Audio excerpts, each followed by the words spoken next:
she said. I was told I was boring. I want my beer. I know the expression was crying in my beer, but I wasn't crying.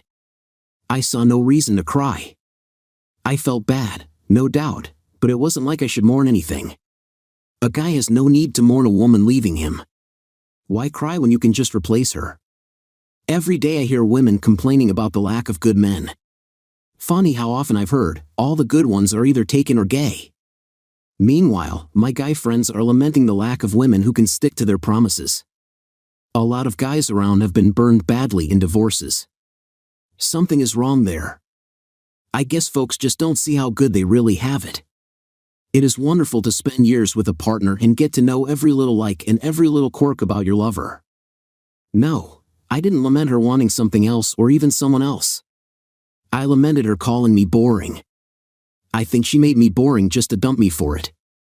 That's misleading. She hasn't quite dumped me, she just told me she was going to date someone else because I was boring. When I was younger, I loved adventure. I kayaked with my friends around the islands off the coast and in white water streams up in the mountains. Once, I bypassed the island day trips in favor of a nice, long paddle to Long Island, 12 miles away. All I heard about was how it was too far to do safely. Funny, I did it several times without a problem. I liked to camp on the beach of a state park, then paddle back the next day. This was not the behavior of a husband and father in Karen's eyes. My family depended on me, and I shouldn't take needless risks. Gone were backcountry skiing, my motorcycle, my little Triumph Spitfire, scuba diving, mountain biking, and rock climbing. So, being the good dad that I was, I started skiing carefully groomed slopes, not too steep, mind you. I put my dirt bike and Triumph into storage, traded my Softail for a road bike, and joined a gym with a climbing wall. I drove a minivan, a minivan with faux wood grain siding. Yeah, I know, but I loved her, so screw you. After she tamed my recreation, next came the demands on my job. She didn't like my traveling. Most trips were for a day or two to negotiate deals. Occasionally, I had to travel to London, Hong Kong, or you name it. I was good at swinging deals that either yielded a solid acquisition or a lucrative sale for my company. She hated the international trips as they often lasted a couple of weeks. They always came with a nice bonus attached, so they were really good for our financial situation. But she hated me being gone. When I was made a partner, overnight travel decreased dramatically. I could fly into most domestic destinations, close the deal, and get home on the red eye. However, it took years for me to shave down the international trips. It was a catch-22, travel a lot, make a lot of money, become a senior partner, train and manage negotiating teams to close deals for you, pass on the travel, let someone else take the trips, and bring home the booty, watch them pass you on the corporate ladder. No one was going to pass me for any reason. I played it smart. I managed to combine reasons to travel, so one trip could result in multiple kudos for my chase for partnership. I was the first in my company to embrace teleconferencing for doing the lead work. I was careful to charter small jets for my team so we could maximize our time on the ground. It cost me some good chunks out of my bonuses, but it was worth it in the long run. I climbed the ladder. Karen was happier, and everybody was safe. But damn it, I was bored. I gave everything to conform to her priorities, and I'm boring? WTF? So screw her, I thought. Let her go find whatever excitement she's looking for. In the meantime, I'm going back to the me I like so much. Way back when, the me that had fun doing my thing, the me that defied gravity, flying off a muddy slope in a weekend of motocross, the me that hopped on a helicopter to find fresh powder on a backcountry slope that took all day to ski down, the me that went back to that same slope in the summer and climbed back up. She expected me to stay home and wait for her. Remember that safety thing? Well, I was supposed to be on call to come help her if she got in trouble on her date. Seriously? 25 years of marriage following 4 years of friendship and dating in school, and all that time I thought she was smart. Well, she wasn't. I didn't agree to this. I wasn't going to be home for her, either on call or waiting up when she came home. Talk about boring. All bets were off. All vows were off, along with forsaking all others, to love, honor, cherish, and obey. Well, she refused that last one, and now I know why. Boring wouldn't matter if obey was in the mix. So, I came home from work, changed into jeans and a sport shirt while she was showering, and was digging out my old boots when she came out of the shower. She always liked me in boots, riding boots, hiking boots, western boots, dress boots, it didn't matter. But they all went out the window when I transfigured into safe me, or should I say, boring me. After all, I've now been redefined. I knew I looked good in the boots, though, they fit as well as ever, everything did. I had gained weight in those 25 years, but it was all upper body muscle, so I knew those boots looked even better now that I had shoulders and a man's chest. A dab of aftershave and a great sport coat, and there was no doubt, I wasn't waiting up for her. She wasn't pleased. "What are you doing tonight?" "Nothing, dressed like that." "Who said boring couldn't have class?" I was out the door before she could answer and on the way to my weekend. The minivan started right up, and its big 4-cylinder engine roared to life. Maybe it purred to life. All right, I can't fool you, the minivan sputtered and knocked its way into action. To its credit, it had sputtered up the driveway and turned towards town before Karen could get something on, and I smirked as I saw her pop out of the front door in her robe. It wasn't long before my cell phone rang, and I let it go to voicemail. I had prepared a new message just for the occasion. "Hi, this is Dale. I'm unable to come to the phone tonight because I'm either busy driving or being boring. If you need excitement, call my wife Karen at 555-4269. She'll be happy to talk about me. Otherwise, leave a message, and I'll get back to you as soon as I can.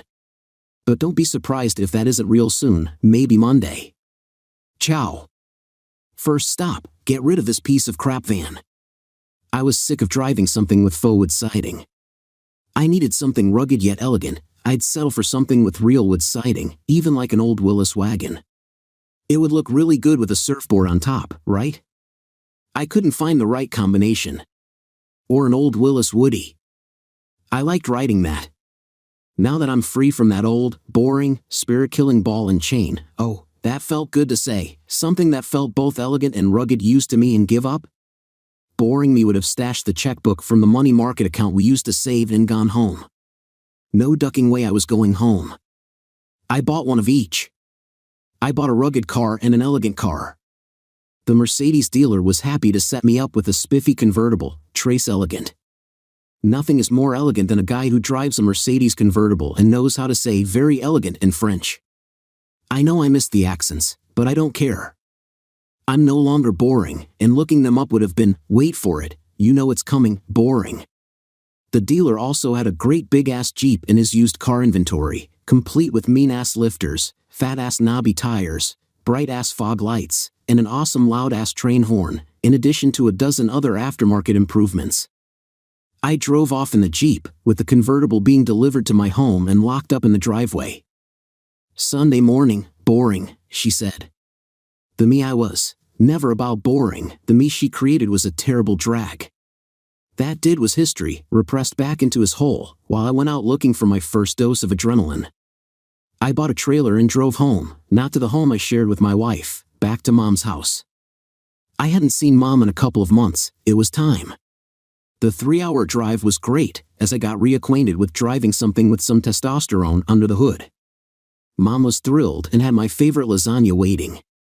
She didn't ask why I was there or why Karen didn't come too, but she knew something was wrong. She always could read me. The next morning, I went out to the shed and took out my old Spitfire. I had stored it there all these years. My brother had driven it every so often for me to keep it roadworthy. I wasn't so lucky with the dirt bike, but I didn't need to start it to load it on the trailer. By lunchtime, I had the bike in the car on my trailer rig and a smile on Mom's face.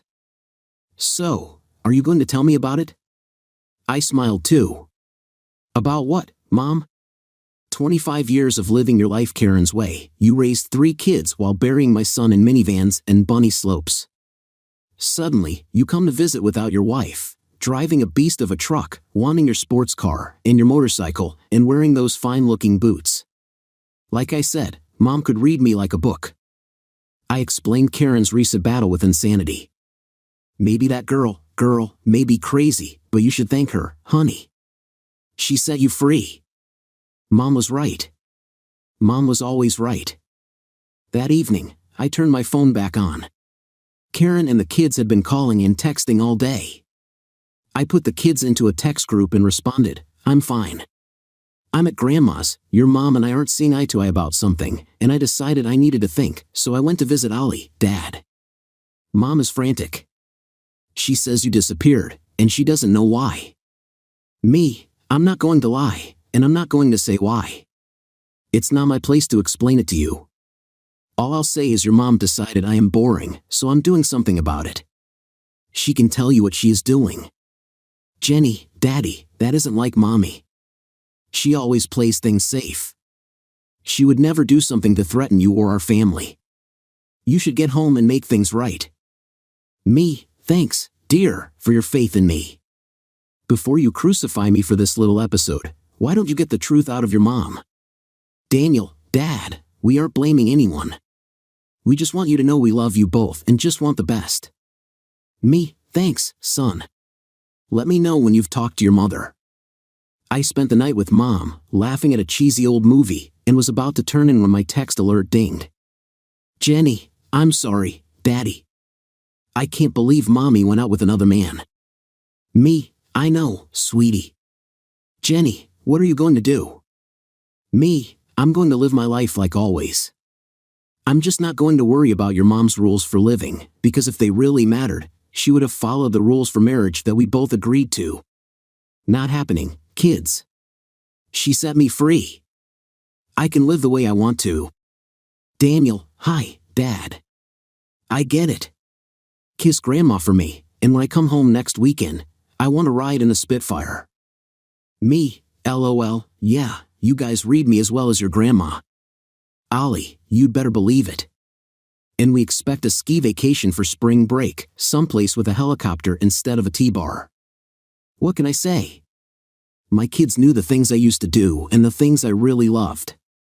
They saw pictures of me skiing in muddy for motocross riding. Me, "You bet. I'm thinking get yourselves in shape. Backcountry trails are fun, but they are hard work." "Boring," she said. Sunday morning saw Mom and I at our favorite bagel shop. I stuck around and helped her with some chores around the house.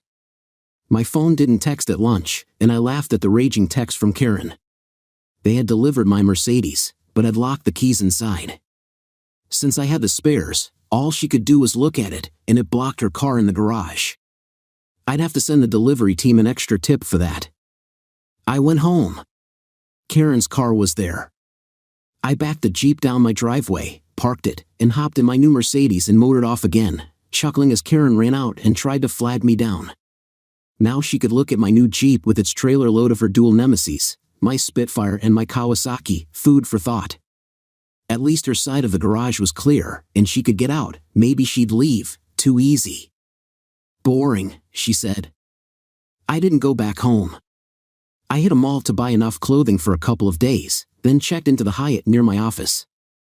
I took the penthouse suite. I didn't earn all those bonuses over the years for nothing. I slept quite soundly. The next day, I went to work as usual and told my team I would be on the next trip, a junket to Hong Kong that involved 160 acres of prime industrial property. Negotiations had stalled, and this seemed to be as good a time as any for me to go flex some boss man muscle. My team was thrilled. They had assembled 3 other possible acquisitions to look at while they were there. Why wait? I asked them when they showed me their preliminary studies on the sites. We go to look, but be prepared to buy. Alert our counsel over there, we are coming in guns hot, and they need to be ready to crank out some serious paperwork. Pack for at least a month, people. If you can't do that, make plans to tag team with members of Ian's group. Feel free to fly your families over to see you at least once while you're gone. I don't want any divorces over this push. As a matter of fact, I'll spring for hotel, airfare, and expenses for them to go along for the entire time if you choose. I'll leave in spring for some sightseeing. I want you happy, hungry, and effective. A month, boss? Maybe more. I plan to visit Sydney about that hotel group in Buenos Aires before we come back. I'm sending into Seoul and Mumbai while we are in Hong Kong. We have a unique opportunity to make some serious money here, people. Nice to see you back, Lo. Carter Douglas, my apparent hot negotiator, grinned at me. I grinned back and grabbed my favorite numbers fanatic by the elbow. Kim, a word with you, please. I ushered her into my office, instructed my secretary to hold my calls, especially from my wife. She nodded, and I closed the door behind Kim and I. Here's your big chance, Kim. We're going to be working fast and with no margin of error.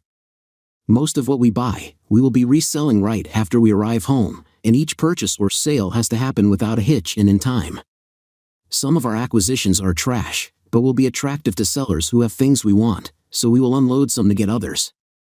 We will also be making some stops to open new markets for some of our product lines. Those will not be deals that will benefit in the short term but will yield long-term profits that will open eyes of the other partners, the people who will move you up from that junior associate position to something much more lucrative. This is your big moment, so I want you near at hand 24/7 and ready to support any argument or claim I make. Before and make it 24/7, does that mean I smiled? Karen dating other guys. Does this mean I get to sleep my way to a partnership? No. One woman betraying me at a time is one too many. You'll have to work your way up like anyone else. You know you want to have me. It was true. She was a walking wet dream, lean and lithe with legs that curved only where they should beneath that luscious balm, and those plunging necklines were a constant reminder of how creamy and soft her delicious mangoes looked indeed. But you work for me, so no, not going to happen. But you are going to be right at hand and at my business-related beck and call on this trip. You'll pick me up in a limo Friday morning, dressed as sexy as you can, even if I'm not. I want my wife worried that I am sleeping with you. When you arrive, come to my door to get me. When you order the limo, ask for Jan to drive and tell her I need her to wear the uniform with the short shorts. I want my wife jealous as hell. When I left, my team was motivated, my wife was frantic to see me, my kids were furious with my wife, and Kim was horny, not for me, but to get a promotion. Well, maybe for me too, but I had drawn that line in the sand. I went to the airport to hire a plane. I thought maybe I'd jump out of one. Don't be silly, I wasn't going to kill myself. If I was going to go back to the thrill seeker I had been in my youth, I had to get off my bum and grab a dose of adrenaline. It was awesome. I rented the cameras for me and my jump partner, too, to document the stunt. I posted it on Facebook and enjoyed an awesome night's sleep. The next day, my phone was filled with missed calls and texts from the kids. Karen raged, the kids raved. Nice served, the real me was back. Boring, she said. I really didn't want to see Karen, so I slipped home while she was at work and packed my stuff. I headed to the airport and caught a late flight to Chicago. There was no pressing reason to go, but I did have some prospects on the back burner that might prove useful. It turned out to be a profitable couple of days and kept me out of Karen's reach until the big trip. I got in very late Thursday night, and the house was dark. She finally came home at 2 a.m. and didn't even know I was there. Fortunately, she was alone. I would have had to confront her about bringing her toy boys into my home, but this way I didn't have to see her until I was ready. I was charged for it too. I was up early and had my refreshed luggage packed in by the door. I made myself a manly breakfast of steak and eggs and had ZZ Top on the stereo in the kitchen. I was in a perfectly fitting pair of gabardine casual slacks with a new stylish sports shirt Karen had not seen before. Dressy comfort seemed perfect for the 18-hour trek to Asia, and I made dressy comfort look good. Karen made her way down the staircase drawn by the smell of my coffee. I make great coffee, her sucked. Oh my God, Dale, you're home, honey. Why didn't you answer my calls? I have been worried sick. Yeah, the kids told me. You were worried? No need. I'm fine. I'm just doing as I please. Oh no, you don't, mister. I get a better explanation than that. It's a perfect explanation. Last week you told me you were going to do as you pleased, and I couldn't stop you. So I figured, if wifey dear is going to do as she pleases, I might as well do the same. If it's the new us, I can live with it. I never said you could do just anything you wanted. I said I was going to go out with other men. Okay, I get it, but I didn't want that. So, It follows, if you can make a choice that big in spite of my wishes, there is no reason for me to consult you on mine. There certainly is a reason. You have a family to be responsible for. A husband and father has no reason running around on a motorcycle or racing little sports cars. I thought we settled it years ago. We did, but we have also grown older, and our situation has changed. Kay and I gave up all those things for you and the kids.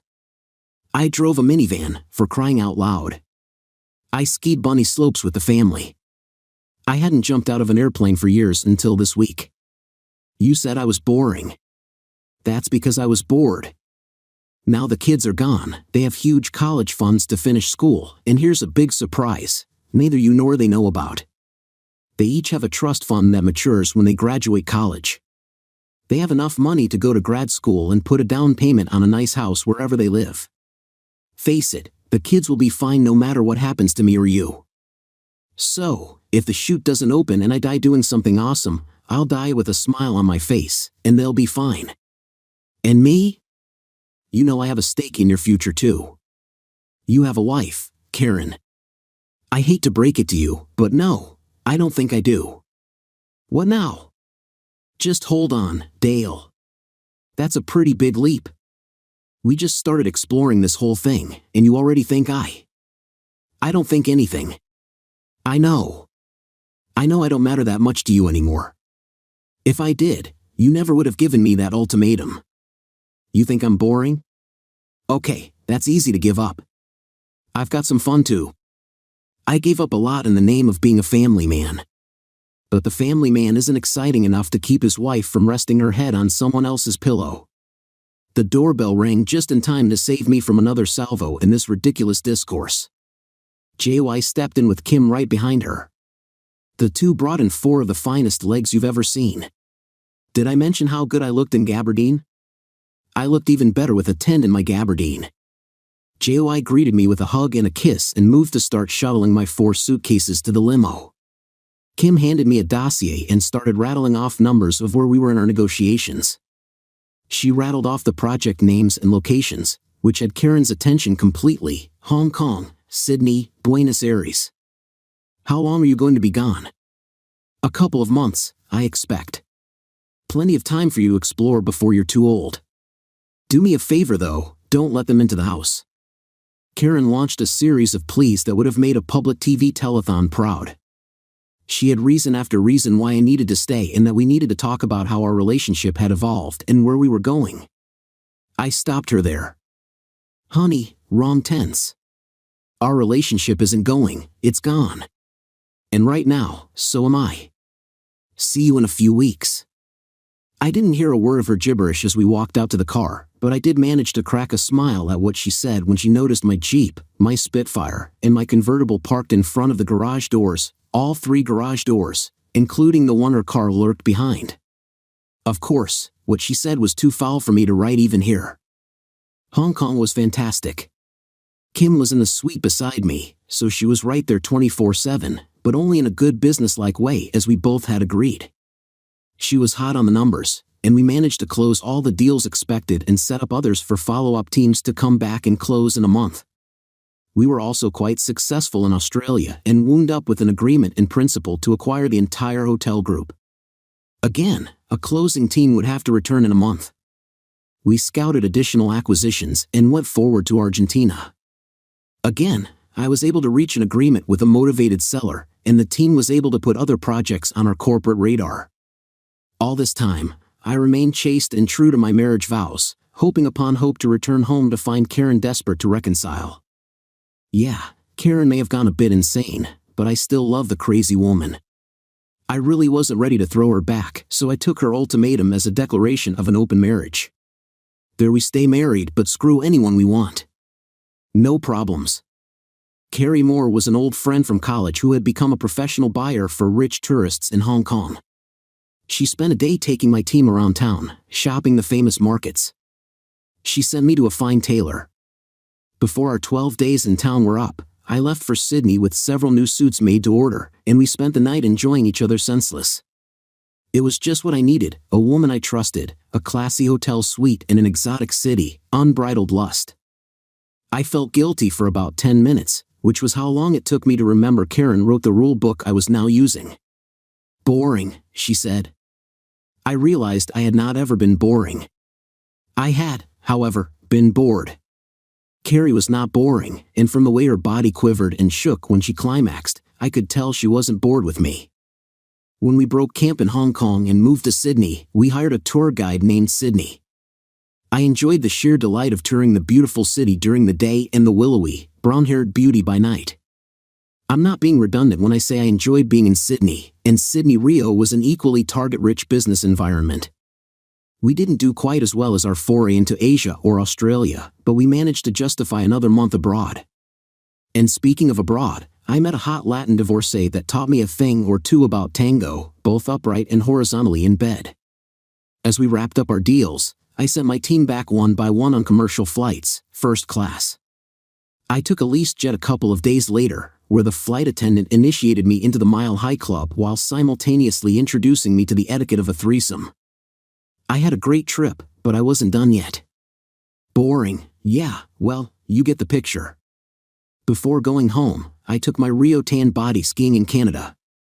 I met my kids at B before Christmas, why not? They were finished with finals a week before their mother expected them home for the holiday.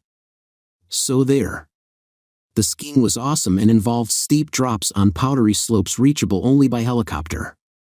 I spent my nights partying with my kids early and drilling the lights out of a voluptuous blonde housewife who I met the first night in the bar.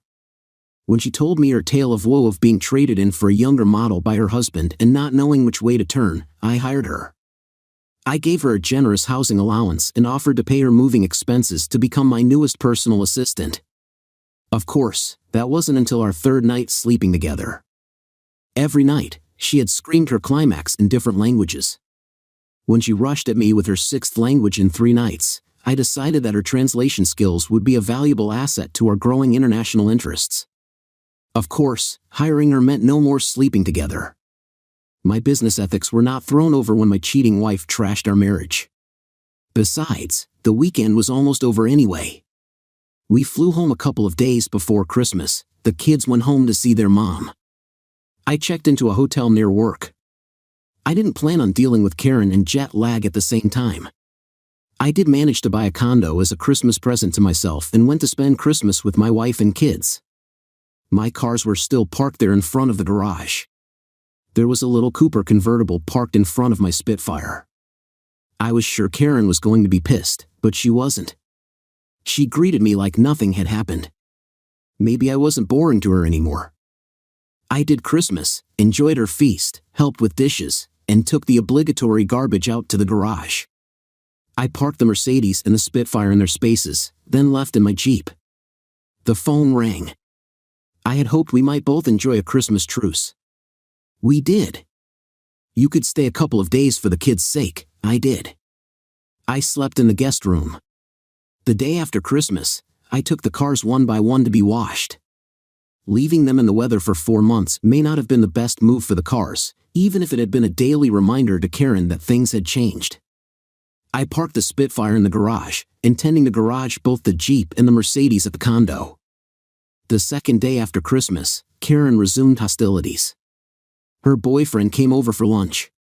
She smiled smugly. I went upstairs, grabbed my bag, and returned to full-scale war. The kids were furious with Karen, and she wasn't prepared for their fury. I guess she saw things going differently. It might have, except it was Christmas. I stopped them to say goodbye, and they did. They said goodbye to Karen instead. We threw their bags in the Jeep and headed downtown. There was plenty to do in the city for New Year's, and we were going to have some fun. We did museums by day and clubs by night. Both kids had friends nearby, so all 3 of us got chances to hang together or break away. I also managed some alone time, which I didn't spend alone. By the time I went back to work, I had heard enough music, visited enough museums, eaten enough fine food, and drunk plenty of fine wine and whiskey to last a lifetime. I settled into a routine that wasn't routine. My assault on the Southern Hemisphere that fall had given me new stature in the company but had also garnered the attention of our competitors. I was actively courted by other companies who were impressed by our sudden flex of muscle. I didn't hide the fact from my team. In fact, I told them if I left, I was taking them along. Of course, word of what was brewing spread to the senior partners. I was called to the boss's office.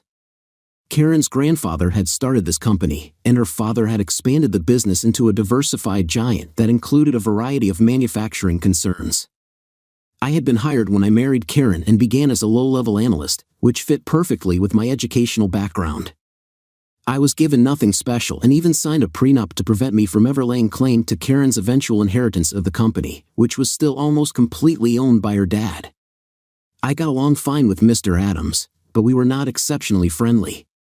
He preferred to stay personally detached from his employees, even his son-in-law.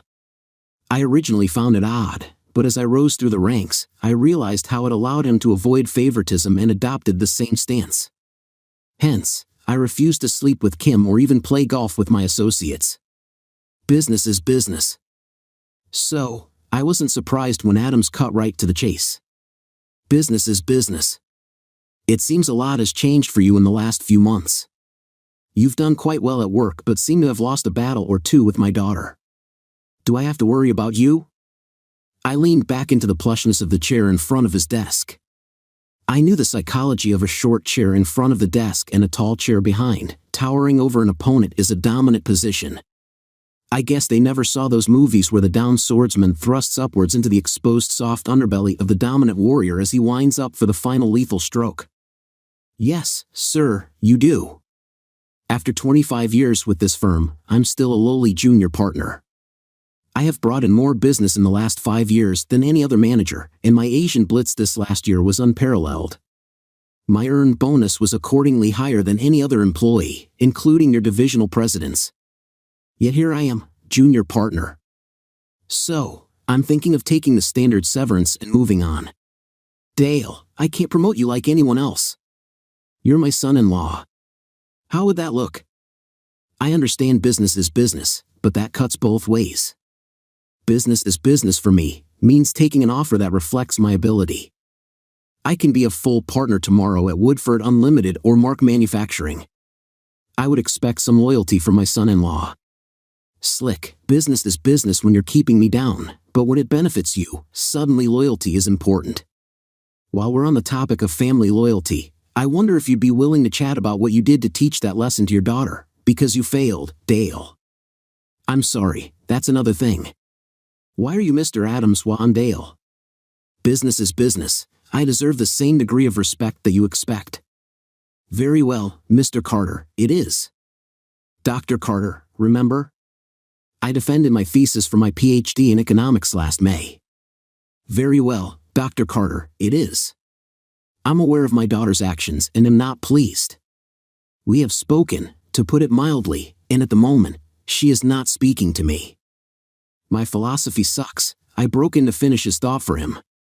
Your philosophy on loyalty is totally out of sync with the rest of the world. Your business is business thing is just an easy way of dealing with a workforce that views you as a cold-hearted boss with the personality of a dead fish. Tell me, is it wise to keep your top producer down just because he's your son-in-law? I don't see much reason not to peddle my skills to another firm. Long story short, the arrogant son of a witch told me to go ahead and do my worst. I did. By close of business, everyone on my team, as well as Ian and his team, had tendered resignations. You never saw someone backpedal as fast in your life.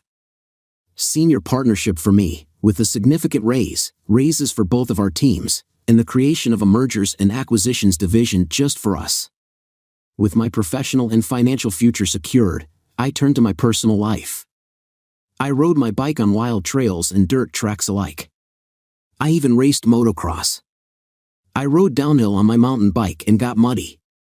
I looked good muddy and tired and played with a couple of biker chicks who thought it was hot. One was a Harley girl who liked my style on the motocross and thought I was pretty hot on the jumps for an old guy. Then she told me to give her a call when I got something bigger than my dirt bike between my legs. I told her what's between my legs was going to need more than 2 wheels as I loaded my bike onto the rig behind my beast of a Jeep.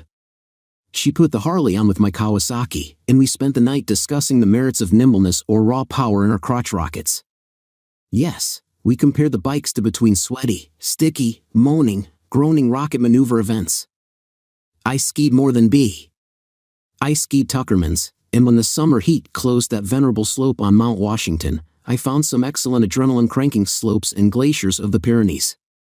It's funny seeing half-naked women basking in the sun at a high-altitude lodge right beside a snowy slope. It's even more fun watching them remove the rest of their clothing in your hotel room later on. I finished enough tandem jumps out of a perfectly good airplane to qualify to jump alone, so I did. The same instructor gave me enough hours in a sailplane to solo, so I did. She was so excited, having a student Cinder earn both solos in the same month, she let me duo with her. We jumped naked and drilled on the deserted beach where we landed. We couldn't figure a way to do it in the sailplane, since the seating was back to front and the seats were in the way of hanky-panky. So, we jumped back to the beach again.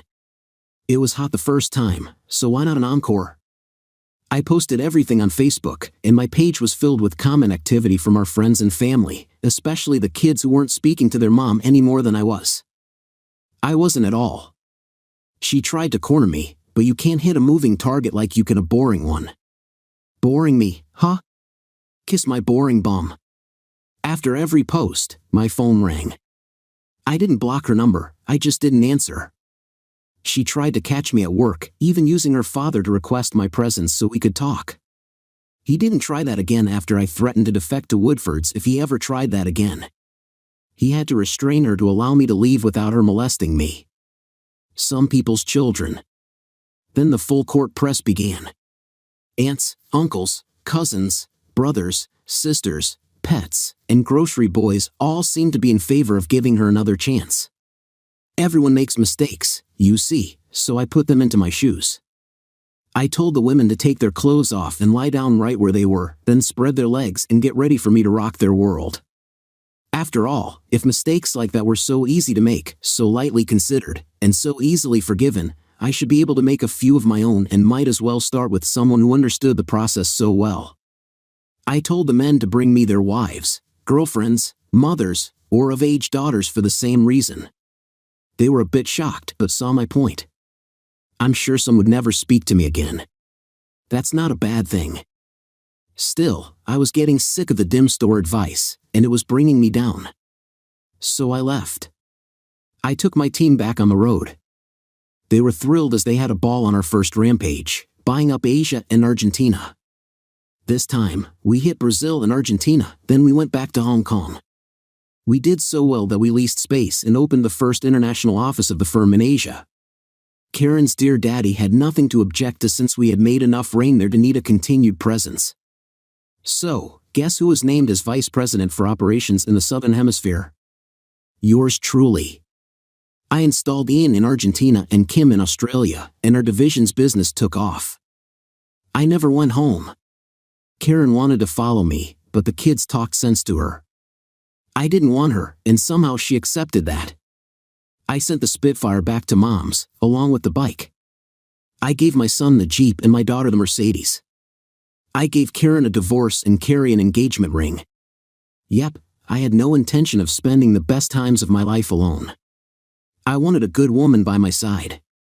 Besides, she loves to skydive, so I got it all: adrenaline, a happy home, a new start, my integrity, and a boatload of money. There's damn money to be made in my new part of the world. If Karen had just come to me and said, "I'm bored, let's find something new and exciting in our lives," I would have been thrilled. I was bored too. We could have skied together, it would have been a rush teaching her and taking her along. We could have traveled, rafted rivers safely, or zip-lined through Cambodia with little risk and plenty of rush. I would have done anything for her, until she threw me over for someone else. I couldn't stomach that. I hear she is intensely unhappy with the dating scene. She finds the guys available lacking. She is jealous of the fact that her dad loves the hell out of me for moving away from her because we are making his company obscene amounts of money. She regrets what she did but knows she can't go back. Carrie makes sure of that. Every time she gets in a helicopter with ski boots on or straps on a parachute, my ultimate adrenaline rush is going to bed with her every night. There isn't anything Carrie won't do in bed, and there isn't anything she hasn't enjoyed that I've done with her. I know because once we have done it, she wants it again. That never happened with Karen, even when we were young and things were good. but we have never spoken since that day her dad had to restrain her so I could leave and assaulted. I'm sure she would like to talk, but she knows how little I want to do with her. One day, I suppose one of the kids will get married or have a grandchild. She will surely be there, and I will finally have to interact. But I'm not worried. When that time comes, my Carrie will be there by my side. No, she won't have to protect me. She'll be there to make sure I'm not too boring or bored. History 2. Foreign, who's 35, and we've been married for 2 years, was a college professor for a while. When this story happened, she worked really hard to land this job, and she had every reason to be proud. Her parents were definitely impressed. She threw a big celebration for her graduation and new job, and the whole family was in town for it. We even delayed our marriage as per her request so she could secure her dream job. This job was her whole deal, and I couldn't picture her doing anything to mess it up for us. But I wouldn't be talking to you today if she hadn't. She got close pals with a few of her students. They were around their late 20s, so they were pretty close in age. Still, it struck me as kind of odd that she was buddies with them while also being their professor. It didn't feel very professional, but I held back from sharing my thoughts. Apparently, she joined in on some of their get-togethers, or at least that's how she described them, more like laid-back hangouts than actual parties. She mentioned they even talked about some class topics with her because her students were super passionate and focused. I just let it go on. I really wish I had tried to talk her out of blending her dream job with enjoyment, but she was just so thrilled. She truly felt on cloud 9 and believed she was making a real impact on their lives. She always got back home at a reasonable hour because she didn't want to leave me by myself all night, and she didn't go out more than twice a month. I could sense something was off when she stayed out until 2 a.m. I was awake waiting, and that led to a big argument. She claimed she was only assisting her students, but that explanation wasn't cutting it for me. I insisted on getting to the bottom of things, but she stuck to her story. I asked her to take a break from hanging out with students for a bit, and that set her off. She accused me of being controlling and started crying. She said she was a responsible woman who deserved to have her own life, especially when she found someone who brought her such joy. My eyes widened. She quickly backtracked, saying she got her words mixed up because I was confronting her and she was exhausted. I was really bothered by her mix-up, but I didn't have the energy to keep arguing that night. I couldn't even bring up the idea of her taking time off from work. I didn't know how or when I could bring up the topic again. I knew I should have acted, but I decided to hold off and see what else she'd do. Things settled down for a bit. She stopped staying out late and only went to work and back home. It seemed good, although she had to grade papers at home, so I gave her space to do that. Then I caught her texting someone, and it startled her. It struck me as odd, but I didn't make a fuss about it. I thought about checking her phone later, but it had a passcode. I planned to create an opportunity for her to bring students over to our place while I'd be secretly nearby keeping an eye out. I needed to figure out who these people were and if there was something more to it. She fell for my plan really fast. As soon as I mentioned spending an evening with my mom at the nursing home, she got excited. She called me sweet for doing it, offered to give me a ride, and said she'd pick me up later to throw me off. I agreed and headed back to the house. It took about 20 minutes. I wasn't sure what I'd discover, but I found it hard to believe my wife would do anything shady. A few times, I almost convinced myself I was being paranoid and started heading back to my mom's place. But then I changed my mind and turned back. When I reached the spot, I noticed a different car parked at our house. She thought she had all the time in the world to do her thing and then swing by to pick me up. Seeing that strange car got me all fired up, and I dashed to the front door. My hands were trembling as I unlocked it and saw the most unsettling sight I'd ever witnessed. My wife was getting close with her student, not even fully dressed yet. I quickly took a picture. You know we're in a high-tech era nowadays. I had my phone out when I saw the unfamiliar car, so I could snap a photo of whatever my wife was up to, just in case things were innocent. I might have seemed like the crazy one, but now the reality started to hit me as she began to react after getting dressed, and her student took off. She started yelling things I couldn't even catch, while my head felt like it was about to explode. All I could hear was my own heartbeat as I thought about how our marriage was done for, and the future I had envisioned with her was a false dream. Her career was in ruins. She'd never get another chance to teach at that school. The next school would want to know why she got the boot from this one. I snapped out of my daze and demanded to know why she risked everything she had worked so damn hard to build for one of her very first students. She just stared at me with a blank expression, then spilled that he had invited her to hang out, and she hadn't thought anything bad would go down. I lost it and started yelling, telling her that something seriously messed up had indeed gone down. She brought him to our place, and things got intimate. She started giving me the finger and shouting back, insisting it wasn't her fault and that I'd interrupted them, so it shouldn't even count. My jaw practically hit the floor. I let her know that her logic was so absurd that I couldn't even argue with it. I packed my stuff and got a hotel room. I wasn't in the mood to argue with her anymore that night about who should leave. It was like I was dealing with a spoiled kid who thought she could get away with this because of all her past achievements. I wasn't about to stick around, and I wasn't going to let her hold onto her job either. I filed for divorce and sent the photo to the college president, just like I figured, and she got canned. She despised me and couldn't even look me in the eye whenever we crossed paths. I never saw her eyes again. She went from being this confident, flawless, high-achieving woman to someone filled with shame and disgrace. Even her parents couldn't wrap their heads around it and actually asked me to send them the picture. I did it, although I wasn't really into it. They said sorry to me. My wife wasn't working for any colleges in our state. After waiting for a few years, she moved out of state, maybe because she couldn't find a job no matter where she tried. History 3. I've started dating again, but I'm not going to be quick to trust someone's personality or assume they'll always be honest. Music, my day kicked off just like any other regular day. I woke up early, got myself cleaned up, gave a goodbye kiss to Emily while she was still asleep, and headed to my construction job. But little did I know, there was something unexpected waiting for me. That usual day turned into something way more extraordinary. Later in the evening, while I was at the construction site working, I felt my phone buzzing in my pocket. I pulled it out and saw a message from my neighbor Mike. He said, "Dustin, your garage door is open." This struck me as odd since I distinctly remember closing it. I thanked Mike and asked if he could shut it if he didn't mind. He agreed, and I went back to my tasks. However, that open garage door kept bothering me. I wasn't sure why, but something felt off.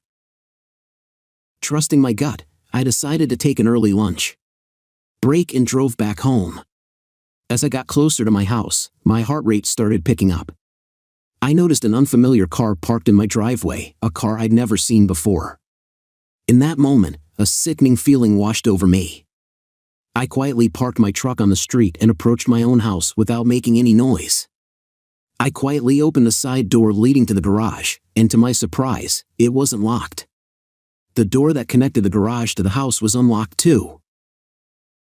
Walking through the house without my shoes, I came across the most heartbreaking scene, my wife, Emily, in the arms of a stranger. They were locked in a kiss with hardly any clothes on, right there in front of me. Rage consumed me, and everything turned hazy, making me feel like I was about to be sick. Stepping back a bit, I grabbed my phone, made sure the flash was off, and took a few photos of them kissing. I also recorded a quick video of them together in my own house.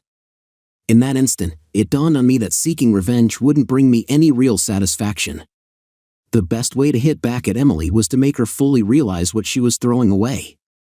It was time for a smart plan, one that would help me come out of this situation with my self-respect intact.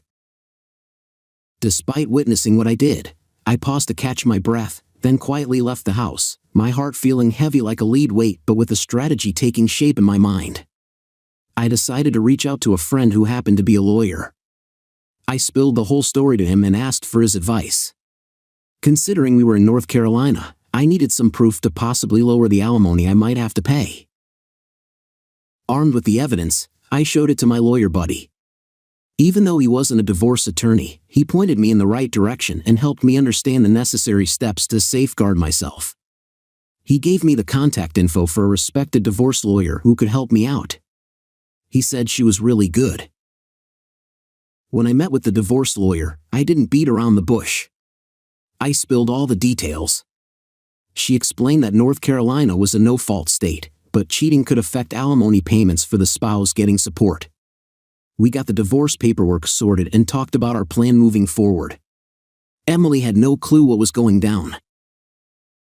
A few days later, my lawyer and I set up a meeting with Emily at a local cafe. She looked surprised to see me there, her eyes wide with confusion, and asked, "Dustin, what's happening?" I pushed the divorce papers across the table, and her expression went from puzzled to shocked. She stammered, "Dustin, I don't get it." I looked at her, my heart aching, and said, "Emily, I think you do. I saw you with him." Her face turned pale, and I could tell she was getting it. Tears rolled down her cheeks as she said sorry. Even though she was hurting, I knew I was making the right call. Over time, Emily refused to sign the divorce papers. By then, I'd already moved out of our place and found a small apartment for myself. Since the house belonged to Emily's parents, I wasn't worried about that. The day after she got the divorce papers, her parents stepped in and offered her financial help to hire her own lawyer. However, her parents didn't have a clue about why I was divorcing their daughter, and I figured Emily wouldn't spill the beans either. That's why I made up my mind to share the photos and video I took when I caught her with that guy in our house. I sent a package to her folks explaining why I was divorcing their daughter. After around 6 weeks, when the divorce hearing rolled around, her parents didn't show up. My lawyer told me she was going to try asking for alimony. She mentioned it probably wouldn't work, but she wanted to keep me in the loop. After hearing what my wife's lawyer said on her behalf, they alleged I wasn't a good provider and had been offensive in court. My wife just kept spinning lies. At one point, the judge cautioned her about telling the truth in court, warning that lying could get her into trouble, which is exactly what she was doing. Luckily, we presented the evidence to the judge, and he granted me the divorce without giving her any alimony. The judge gave me precisely 30 days to gather the rest of my stuff from the house. I only had a couple of boxes left to pick up. Around 3 months after the divorce was finalized, I sorted out plans to get my things. As I pulled into the driveway, I spotted the same car that guy drove parked there. Seeing his car initially stung, but that feeling faded fast. This time the garage door was intentionally left open for me to collect my stuff. Emily had messaged me suggesting that we meet up sometime, and I received that message one day. I agreed, wondering what she wanted to talk about. We had our initial meetup at the same restaurant where I had handed her the divorce papers earlier. She didn't seem like the confident and content woman she used to be. Instead, she looked like a pale shadow of her former self. She started talking, sharing how tough life had become for her. She expressed remorse for her choices and admitted missing me a lot. Despite this, her words didn't affect me much. I felt distant. I stayed quiet during her whole speech. When she finished, I turned to her and said, "Emily, I hope things work out for you, but that part of my life is history now." Even after I made it clear that my decision was final, she kept trying to change my mind. She told me she was done with the other person and wanted us to reunite. As I walked away from the coffee shop, I had a realization. I had come out on top, not because Emily was sorry or upset, but because I had found a sense of contentment within myself. My life had turned around, and I had discovered my inner strength, moving forward with my life. I started my life anew, slowly piecing it back together step by step. The most satisfying revenge wasn't about getting physical or causing public humiliation, it was about moving forward with more strength and wisdom than I had before. After around 7 months, Emily's father passed away due to cancer. He never showed any remorse for his initial anger when he found out about our divorce. On the other hand, her mother did apologize and invited me to the funeral. I was considering skipping it, but I didn't hold any grudges against her mother. I'm not the type to hold on to ill feelings towards others. The past can't be altered. As time went on, rumors started circulating that Emily was sinking even deeper into legal trouble. As things kept spiraling, she got arrested for drunk driving on a weekend, and her current partner was involved in shady dealings, including trafficking pills from her mom's place. How did I find all this out? Her mother still reaches out to me occasionally. Our marriage only lasted 8 years before ending. This means she might have been entitled to spousal support for about half of that time. However, she went through with it anyway, and that had an impact on the outcome that was reached.